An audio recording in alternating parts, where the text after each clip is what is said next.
Mas Bernard, dari kemarin kan tamu yang diundang kan banyak tuh yang traders. Aku mau dong belajar trading juga. Boleh banget sih. Dan hari ini kebetulan banget Tania. Sukor Coffee Talk kita kedatangan bintang tamu yang juga merupakan seorang trader. Dan juga dia ini merupakan co-founder salah satu komunitas saham terbesar di Indonesia dan yang pertama di Indonesia. Yaitu adalah investor muda. Dan siapa lagi kalau bukan Bro William Prasetyo. Ayo bro, apa kabar? Halo, baik, luar biasa. Luar biasa. Ini kenalin nih, ini Tania, barista Hai, kita.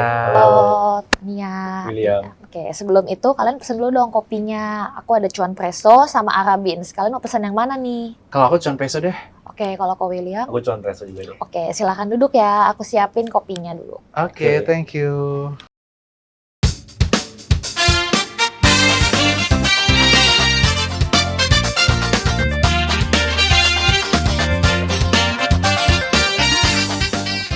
Halo Cuan Troopers, apa kabarnya? Mudah-mudahan luar biasa walaupun saat ini kondisi market sedang sangat bergejolak. Dan kembali lagi bersama saya Benarus Jaya di acara Sukor Coffee Talk, di mana kita akan berdiskusi langsung dengan para trader serta para influencer saham mengenai bagaimana kondisi market terkini serta bagaimana kesibukan mereka di luar pasar saham. Dan hari ini kita kedatangan bintang tamu yang luar biasa, yaitu founder dari Investor Muda, yaitu William Prasetyo. Halo William, Hai. apa kabar ya? Baik, luar biasa. Oke, dan kondisi market yang bergejolak saat ini tentu saja mengakibatkan banyak kepanikan di kalangan investor. Tetapi dari sisi fundamental ada hasil yang menarik nih dari Bank Indonesia, di mana Indonesia menunjukkan indeks keyakinan konsumen berada pada level optimis sebesar 122,4 pada bulan Maret atau lebih tinggi dibandingkan dengan bulan Februari 2022. Bagaimana pandangan Bro William terkait mengenai data dari Bank Indonesia tersebut? Ya kalau saya lihat sih memang Indonesia nggak terlalu terpengaruh ya sama kondisi luar. Karena kalau kita lihat Indonesia kenaikan interest rate-nya kan nggak terlalu hawkish dibandingkan Fed rate. Di mana Fed rate dari 0 poin sekian persen sampai sekarang udah naik jadi 4 poin sekian persen gitu. Dan memang walaupun inflasinya di sana masih tinggi, tapi yang ditakutkan nanti ke depannya adalah resesi yang bakalan terjadi di US. Yes. Tapi apakah itu akan terjadi di Indonesia? Dan menurut data yang diberikan barusan, rasanya enggak. Oke. Karena indeks keyakinan konsumen di Indonesia masih cukup baik. Dan karena tidak terlalu hawkish, kenaikan interest rate-nya nggak terlalu tinggi ini, yang artinya peluang resesinya akan kecil. Dan kalau di US sana ada inverted yield curve, kalau kita nabung di jangka waktu yang lebih pendek, dapat bunganya lebih besar dibandingkan yang lebih panjang. Nah itu artinya kan udah inverted yield curve, tapi itu nggak terjadi di Indonesia. Yang artinya Oke. ekonomi Indonesia masih cukup baik, lebih resilient dibandingkan ekonomi yang ada di US saya rasa. Tapi kalau kita flashback di tahun 2008, Indonesia juga pertumbuhan ekonominya cukup baik. Tetapi apa yang terjadi di Amerika Serikat sana, terutama di pasar modal, terjadi di Indonesia juga, di mana IHSG mengalami penurunan cukup signifikan di tahun 2008. Dan saat ini porsi kepemilikan asing di IHSG masih di kisaran area 40-45%. Iya. Nah, kira-kira apakah foreign ini akan sangat terpengaruh? Misal Amerika resesi sehingga IHSG juga akan mengalami koreksi juga. Ya betul, kalau saya lihat memang sekarang banking kita udah dampaknya udah sistemik ya. Dari Ya. bank kita udah punya link dengan bank-bank yang ada di luar. Dan bank yang di luar udah punya link dengan bank-bank yang ada di Eropa. Bank US Ya. udah ada link dengan bank yang ada di Eropa gitu. Pastinya flow dari market akan terpengaruh. Tapi kalau kita lihat dari fundamental perusahaannya, saya rasa nggak akan terlalu terpengaruh sih. Kalau tahun 2008 pun harga sahamnya pada jatuh. Yes. Tetapi kalau kita lihat, seingat saya waktu 2008 itu, masih banyak saham yang fundamentalnya cukup kuat gitu. Yes. Jadi harga sahamnya jatuh karena apa? Karena fear in the market.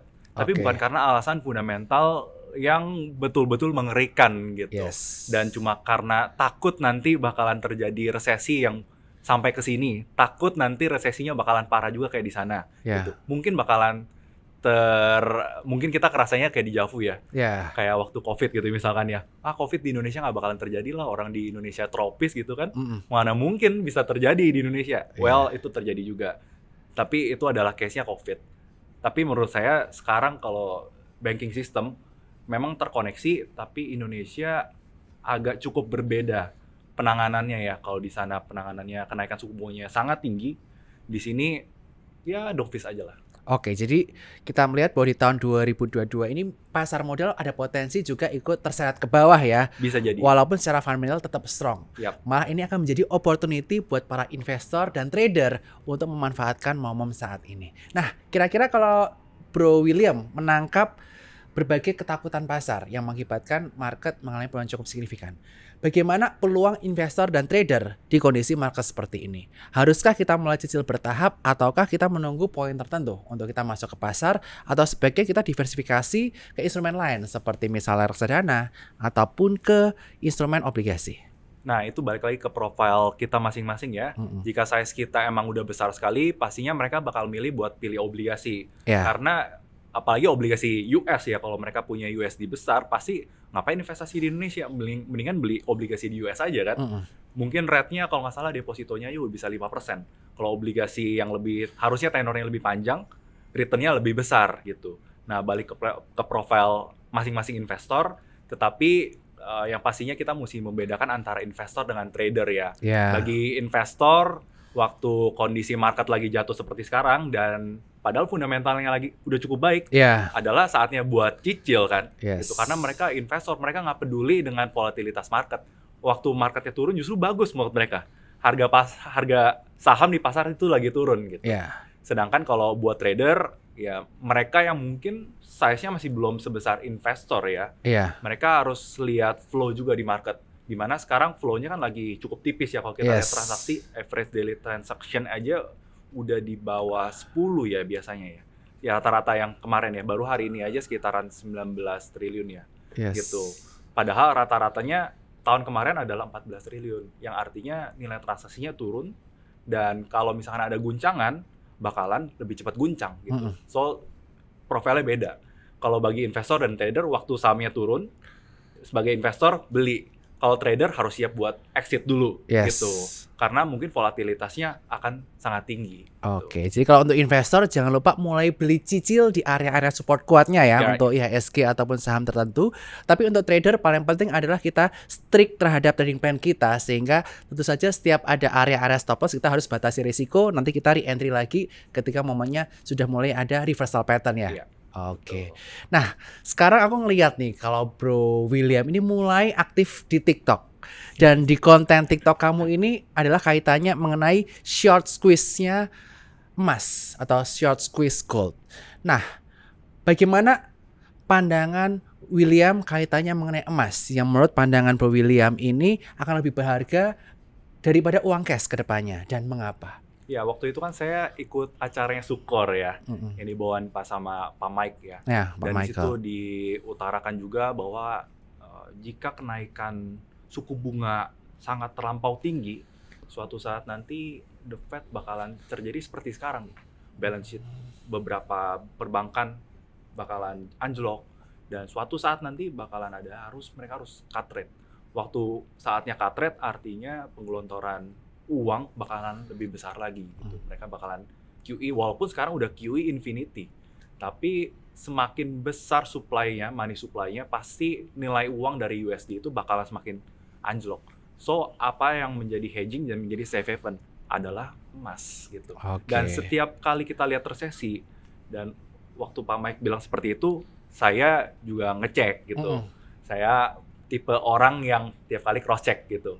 Suka kalau dengar sebuah narasi, saya cross check itu semua gitu. Dan benar waktu sekitaran tahun 70 ke 80, waktu itu zamannya Paul Volcker sebagai gubernur The Fed. Waktu zaman itu terjadi resesi juga dan terjadi inflasi yang sangat tinggi gitu.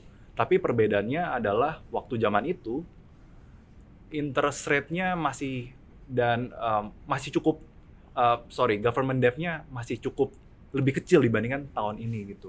Karena itu kenaikan interest rate-nya tinggi. Dan pada saat itu juga, alhasil mereka harus potong suku bunga juga, ujungnya potong suku bunga juga, dan harga emas melambung tinggi. Itu adalah faktanya. Waktu potong suku bunga, setelah itu gelontorin uang, money supply-nya lebih besar, harga emasnya naik. Itu terjadi tahun 70 ke 80-an kalau nggak salah. Setelah itu terjadi lagi kalau nggak salah tahun 2008, waktu uang dicetak lebih banyak, harga emas naik lebih tinggi gitu. Dan sekarang kan udah terjadi ya. Ya. Maksudnya harga emas masih nggak terlalu naik banyak, tetapi uang yang dicetak udah sangat banyak gitu. Berarti ini ada lagging ya gitu, dimana nilai uang USD pastinya semakin turun gitu, dan hedgingnya apa? Balik lagi harusnya ke emas gitu. Logiknya biasanya di situ. Oke, jadi kita sebagai investor saham itu baiknya mulai diversifikasi ke emas, atau kita bisa pilih nih ke saham-saham yang kaitan mengenai emas, atau kurangi porsi sahamnya, pindah ke instrumen lainnya seperti money market atau obligasi. Kalau menurut Bro William bagaimana? Ya, kalau size-nya, sekali lagi kalau size-nya cukup besar, ya nggak ada salahnya kalau kita buat diversifikasi ke obligasi. Tetapi kalau memang kita entusiasnya di stock market, dan kita pilih-pilih saham yang ada di stock market, pastinya kita mesti lebih lincah dalam memilih. Ya. Gitu. Jadi perusahaan-perusahaan penambangan emas pastinya akan sangat baik ya di kala masa seperti ini gitu ya. Ya. Harga emas lagi tinggi, seperti batu bara lah pada tahun-tahun sebelumnya ya. Iya. Pada tahun kemarin juga ya. Waktu harga komoditasnya lagi tinggi, perusahaan-perusahaan batu bara ibaratnya ketiban durian runtuh gitu. Ya. Iya, mungkin kira-kira mirip seperti itu waktu harga emas bakalan melonjak tinggi. Jadi perusahaan-perusahaan yang produksi emas bakalan dapat benefitnya juga. Oke, jadi tergantung risk profile teman-teman masing-masing ya, dan jangan lupa perhatikan saham-saham emas nih karena ada kondisi short squeeze gold ini. Dan kalau dari sisi sektor real business nih, William, kira-kira bis apa yang menarik ketika terjadi short squeeze gold ini? Waktu terjadi short squeeze gold, rasanya market udah masuk masa resesi. Udah masuk resesi. So biasanya di masa resesi itu orang memilih instrumen yang lebih konservatif, lebih risk averse, mereka lebih menghindari resiko. So biasanya sektor-sektor seperti telekomunikasi lebih diincar buat market. Karena kalau yang lain di sana pada susah, kan nggak artinya kita nggak tetap berkomunikasi kan, tetap beli pulsa gitu. Dan apalagi sekarang kita udah terbiasa dengan semuanya tuh mobile dan semuanya digital gitu. Jadi sektor telekomunikasi menurut saya sektor yang cukup menarik ya. Gitu. Kalau consumer goods gimana? Nah, salah satunya consumer goods juga gitu. Biasanya sektor-sektor defensif adalah sektor consumer dengan telco. Oke. Hai Mas Bernard, hai Ko William. Aku ada cake nih buat temenin kalian ngobrol. Kalian mau yang mana nih? Kalau aku yang coklat aja deh. Oke, yang coklat buat Mas Bernard dan yang strawberry buat Ko William. Oke, thank you Tania Enjoy. ya. Oke. Kita lanjut ngobrol dulu yuk. Oke. Sambil nanti kita makan cake-nya. Aku kan bacain quote kamu nih di your Instagram atau di TikTok, dan ada satu quote kamu yang menarik bahwa menabung dan investasi adalah hal yang berbeda, walaupun sama-sama kegiatan untuk menyimpan uang. Dan aku honestly setuju banget dengan pendapat kamu ini. Nah, boleh dong jelasin mengenai pendapat kamu mengenai perbedaan ini, karena sepertinya banyak teman-teman cuan troopers yang belum memahami hal ini. Ya betul, sama-sama instrumennya adalah kita punya uang. Nah, kita punya uang, kita mau apa ini? Kita mau simpen, kita mau lipat gandakan, atau mau kita apain? Jadi menabung dan investasi memang dua hal yang berbeda, walaupun sama-sama dengan satu instrumen, yaitu uang itu sendiri. Nah, menabung kita cuma pengen cari aman aja. So, kita taruh uang itu di tempat yang aman gitu. Beda dengan caranya kita berinvestasi. Kalau kita investasi, kita mau dapat return yang lebih menarik. Dengan return yang lebih menarik, artinya ada resiko juga di dalamnya gitu. Dengan menabung, pastinya menabung tidak ada resiko gitu. So itu dua hal yang berbeda dengan target yang berbeda juga. Kalau menabung sekali lagi adalah untuk keamanan kita, buat kita kebutuhan kita di depan yang udah pasti gitu. Nah, saya juga biasain kalau uang tabungan ini buat kehidupannya saya sehari-hari gitu, buat kebutuhan yang nantinya pasti akan digunakan. Tapi investasi tujuannya buat kenaikan dari wealth, dari nilai kekayaan saya gitu. Untuk wealth accumulation lah kalau seperti itu. Dan kalau menabung itu hanya semacam dana darurat atau dana operasional kita bulanan. Nah, dan aku juga baru tahu nih, dengar-dengar family kamu pernah kena investasi bodong ya? Iya, basically dulu itu pernah, dan itu alasan saya sekarang kenapa this is my why gitu. Kenapa? Kenapa masih bisa sampai sekarang terus mengedukasi gitu? Karena dulu family saya pernah kena investasi yang bodong gitu. Kayak gimana tuh? Karena zaman dulu dengan mudah sekali ya, kayak orang tuh diiming-imingi yang penting returnnya lebih baik. Itu aja gitu. Tanpa mereka harus tahu ini aman atau enggak. Apa yang lebih baik sih? kriterianya apa sih yang lebih baik gitu. Kriterianya adalah buat mereka adalah yaitu returnnya lebih tinggi, itu aja gitu. Tanpa mereka tahu resiko yang terkandung di dalamnya gitu. Jika ada instrumen satu returnnya misalkan 8%, satu lagi ada yang tawarin 10%, buat mereka itu returnnya yang lebih tinggi adalah yang lebih baik gitu. Nah, karena itulah bisa terkena investasi bodong, dan sejak itulah justru my parents belajar tentang bagaimana berinvestasi, dan mereka juga ajak saya, dan dari situ kalau nggak salah sekitaran tahun 2008-2009, makanya kasus-kasus seperti ini tuh sebetulnya udah pernah bergulir dari zaman dulu sampai zaman sekarang juga tetap ada gitu. Kalau zaman dulu kita nggak boleh, orang jadinya belajar nggak boleh cari investasi yang returnnya tidak masuk di akal gitu ya. Setelah itu ternyata kena gitu kan, nggak boleh investasi yang returnnya nggak masuk di akal, and then abis nggak masuk di akal, returnnya mereka cari yang lebih rendah aja returnnya. Sekarang juga sama aja gitu kan. Returnnya bukan masalah dari returnnya, tapi masalahnya dari legalitas dari perusahaan yang mengeluarkan instrumen investasi tersebut gitu. That's why saya juga sampai sekarang saya berinvestasi di pasar modal, karena saya udah yakin sama legalitasnya, nggak ada masalah dari segi legalitas. Jadi kita udah bisa mengeliminasi dari sisi legalitasnya, itu aja sih. Oke, jadi kita harus benar-benar memastikan ya bahwa instrumen investasi kita itu yang diawasi oleh otoritas. Betul. Seperti misalnya otoritas jasa keuangan yang mengawasi pasar modal dan juga reksadana. Dan juga ternyata dari sisi investasi bodong ini malah menjadi berkat ya buat William, karena ini menjadi batu loncatan William untuk mendirikan komunitas saham, karena memiliki istilah passion di sana gara-gara malah terkena investasi bodong saat itu. Ya, betul. Karena saya juga nggak pengen orang-orang lainnya, yang lain juga mengalami hal yang sama. Karena masalah keuangan bukan cuma masalah keuangan aja, tapi masalah keuangan juga akan berkaitan dengan masalah sosial, and then pastinya dengan ada masalah keluarga juga. Bahkan ada yang lebih parah lagi, mungkin orang tuanya ada yang sampai bunuh diri gitu ya, karena pusing dengan tekanan-tekanan yang ada, gimana anak mesti bayar sekolah, sedangkan ini baru kejebak investasi bodong, misalkan contohnya seperti itu. Jadi masalah keuangan bukan cuma uang aja, kadang-kadang buat kebanyakan orang dari timur ya, ngomongin hal uang itu adalah hal yang tabu, tapi sebetulnya kita nggak boleh seperti itu menurut saya. Uang bukan hal yang tabu gitu, kayak kita ngomongin, misalkan contohnya pasangan ya, ngomongin tentang keuangan, mereka harus terbuka dari segi keuangannya mereka, gitu, bukan hal yang tabu lagi gitu. Jangan sampai once udah kejadian baru mereka baru open, oh iya saya kena investasi di sini, dan itulah baru ada masalah gitu. Nah, kalau investor muda ini kan aku udah kenal lama ya, kita udah kenal kurang lebih 2018 dan merupakan salah satu komunitas saham terbesar dan pertama di Indonesia. Bahkan sebelum pandemi. Nah, awal mula investor muda ini berdiri itu berapa orang sih co-foundernya, dan akhirnya saat ini telah berhasil mengumpulkan member berapa, followers berapa, dan kegiatannya apa aja? Awalnya sebetulnya kita cuma kayak komunitas kumpul-kumpul kan, dibandingkan kita nggak tahu kita mau belajar dari mana gitu, mendingan kita kumpul aja, karena kita yakin juga gitu dengan kita kumpul pasti kita bisa sharing ilmu kan dalam komunitas itu. Misalkan saya taunya tentang teknikal, partner saya misalkan Bro Jason dia lebih kuat di sisi fundamentalnya, kita bisa sharing ilmu di sana. Awalnya cuma kita pengen sharing-sharing aja di komunitas itu. Tetapi sering berjalannya waktu, thank God ada beberapa orang yang bikin dong kayak kelas-kelasnya ini, kita juga pengen belajar gitu. Emang kita menginisiasi, that's why kita yang lebih aktif juga di dalamnya gitu. Once kita aktif, dan dulu kita ada kayak tagline gitu, kayak kita give more dan serve more aja gitu lah.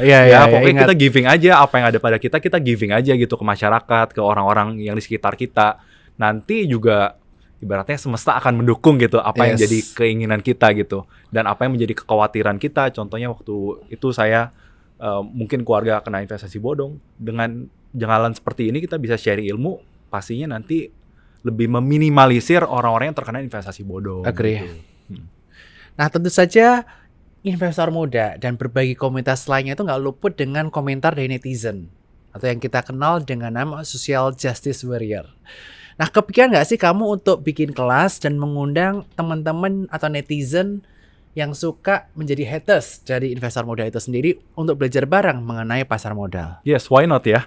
It's a good idea sih menurut saya juga. Nanti coba kita bakalan undang ke acara, undang mungkin IG Live or else buat kita ngobrol sama mereka, lihat pandangan mereka gitu. Karena menurut saya itu sangat penting juga ya, kita harus buka wawasan kita harus open minded dengan apa yang ada sekarang gitu. Kalau menurut saya cara investasi ini paling baik, terkadang mungkin cara saya udah nggak terlalu relevan gitu ya. Saya mesti belajar juga dari orang lain lah gitu.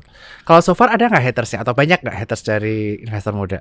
Pasti ada ya. Pasti ada. Semakin tinggi pohon, semakin banyak orang yang mau ambil buahnya, ibaratnya gitu lah. Iya, Iya, semakin tinggi pohon, semakin lebat buahnya, semakin orang pasti pengen take advantage dengan caranya gimana ya? Mungkin jadi haters aja nanti juga naik gitu kan ibaratnya.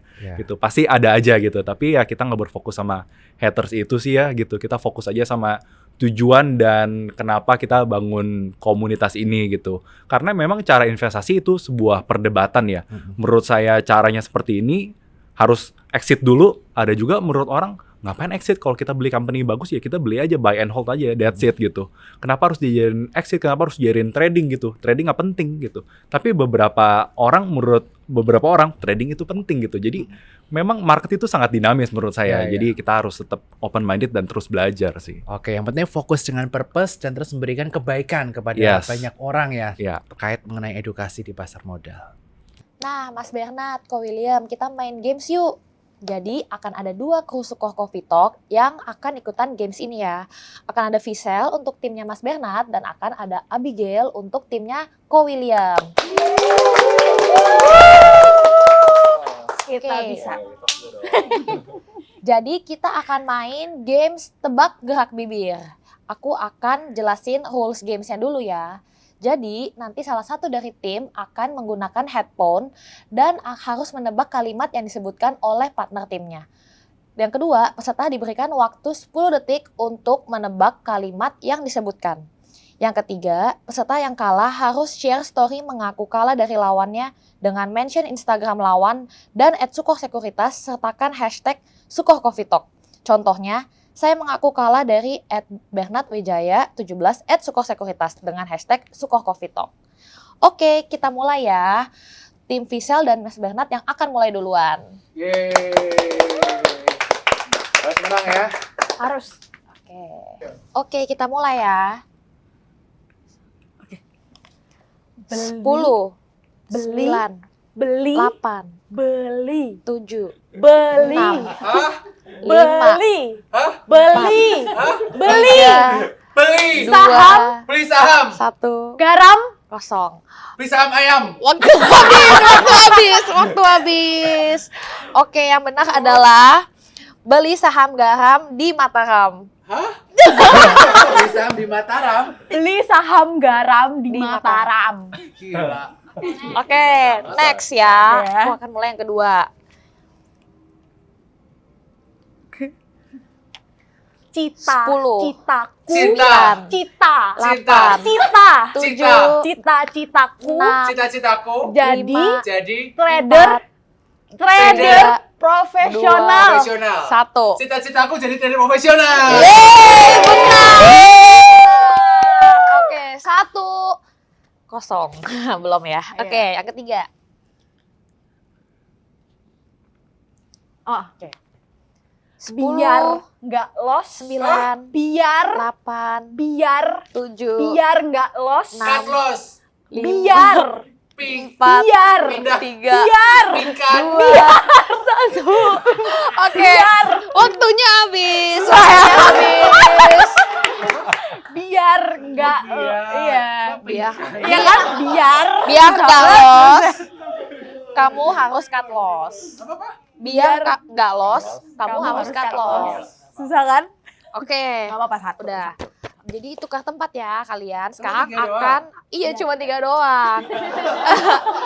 Lumayan satu skornya. Yeay. 1. Iya ya ngapain ya 2 ya harus 1 ya. Kalimat itu bukan kata, gila, bukan tebak kata. Oke, sekarang timnya Ko William ya. Boleh marah. 10, Boleh 9, Marah 8, Marah. kalau Kalau Saham merah. 5. saham merah, boleh marah kalau saham merah. Udah satu sama ya. Oke, ini yang next question. Next ininya kalimat.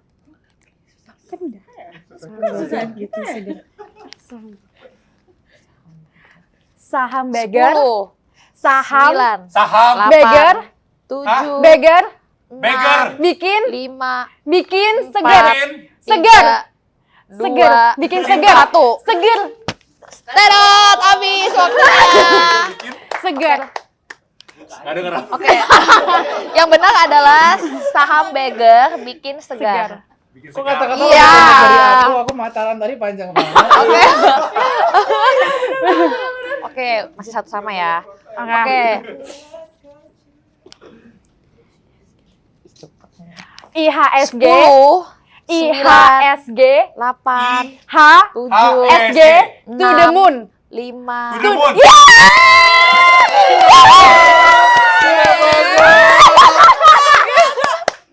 Pemenangnya adalah Ko William. 2, 1. Gila, gampang banget. Jadi pemenangnya adalah Ko William dengan skor 2. Oke.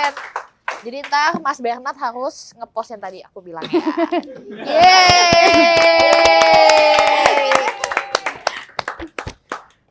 Oh ya Will, sekarang investor muda ini lagi sibuk apa aja sih dan bagaimana rencana investor muda di tahun 2023 ini? Ya, well, memang banyak perubahan-perubahan yang terjadi ya, terutama di industri edukasi dan terutama lagi di industri edukasi khususnya pasar modal dan keuangan, di mana waktu tahun 2020 kita merasakan pandemi, biasanya kan kita adain itu offline, face to face, kita lebih terbiasa buat face to face gitu.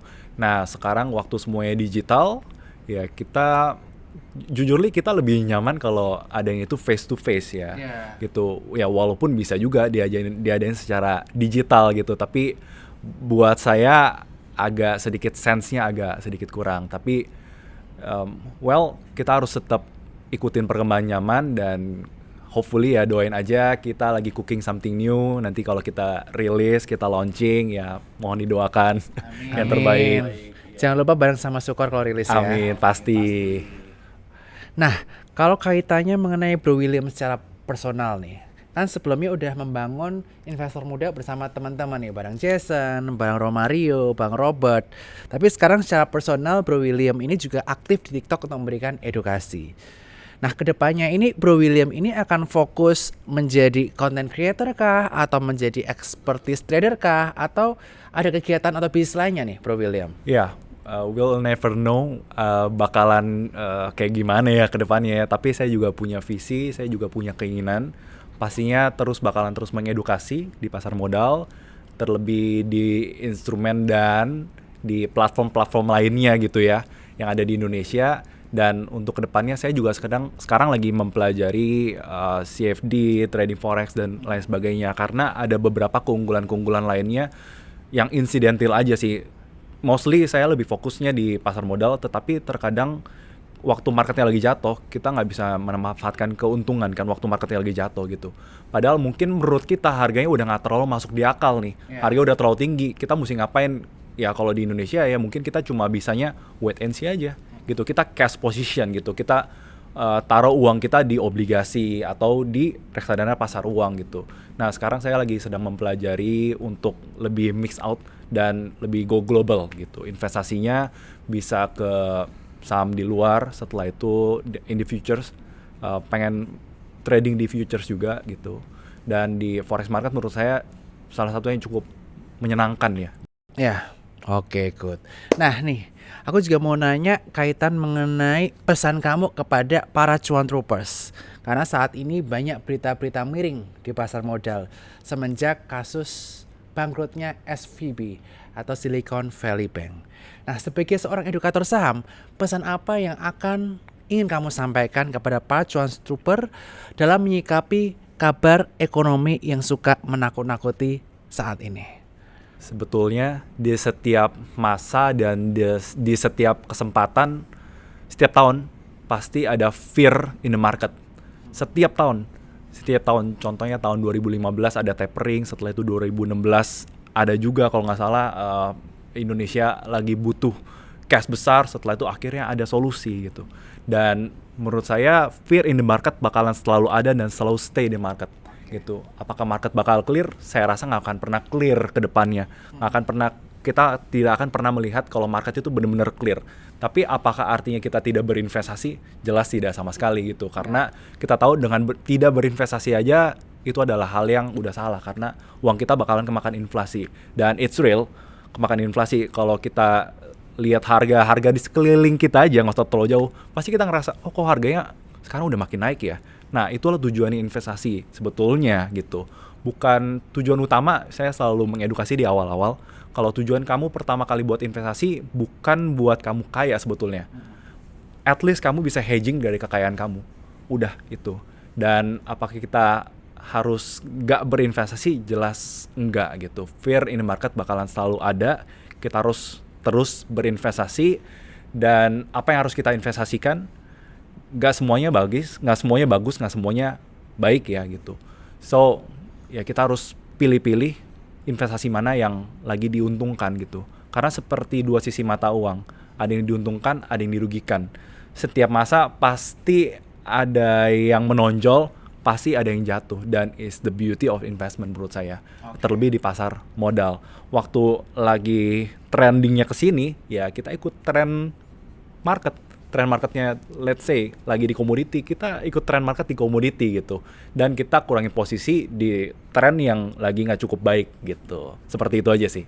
Oke, jadi kapanpun itu fear selalu ada. Yang penting bagaimana kita merespon, dan jangan lupa untuk terus berinvestasi, di mana semua sesuai risk profile teman-teman sekalian. Dan sekali lagi harus tetap disiplin dalam melaksanakan trading plan teman-teman, dan sesuaikan gaya trading atau investasi teman-teman sesuai dengan profil risiko sekalian teman-teman. Oke, sekali lagi thank you William buat insight-nya dan udah mampir di acara Sukor Coffee Talk hari ini. Dan sukses terus buat investor muda, dan kepada para Sukor Cuan Troopers jangan lupa untuk subscribe, follow, dan juga like video ini, dan nantikan Sukor Coffee Talk selanjutnya.